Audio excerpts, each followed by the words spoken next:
فإذا نظر إليه الدجال ذاب كما يذوب الملح في الماء، فينطلق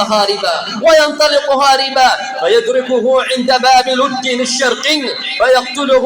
فيهزم الله اليهود، فلا يبقى شيء مما خلق الله عز وجل يتواقى به يهوديا إلا أنطق الله ذلك الشيء، لا حجر ولا شجر ولا حائط ولا دابة إلا الغرقد، فإنها من شجر لا تنطق تقول يا عبد الله ما من حجر ولا شجر إلا ينطق في ذلك اليوم، فيقول يا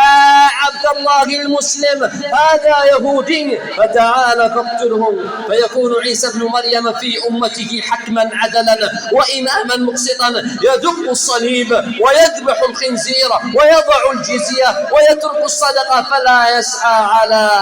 شاة ولا بعير، وترفع الشحناء والتباغض وتنزع حمة كل ذات حمة، حتى يدخل الوليد يده في الحية فلا تضرها، يدخل الوليد يده في في الحية فلا تضره، وتضر الوليدة الأسد فلا يضرها، ويكون الذئب في الغنم كأنه كلبها، وتملأ الأرض من السلم كما يملأ الإناء من الماء، وتكون الكلمة واحدة، فلا يعبد إلا الله سبحانه وتعالى، لا يعبد إلا الواحد القهار الملك العلام الجبار. قال وتضع الحروب أوزارها وتسلب قريش ملكها، وتكون الأرض كفاتور الفضة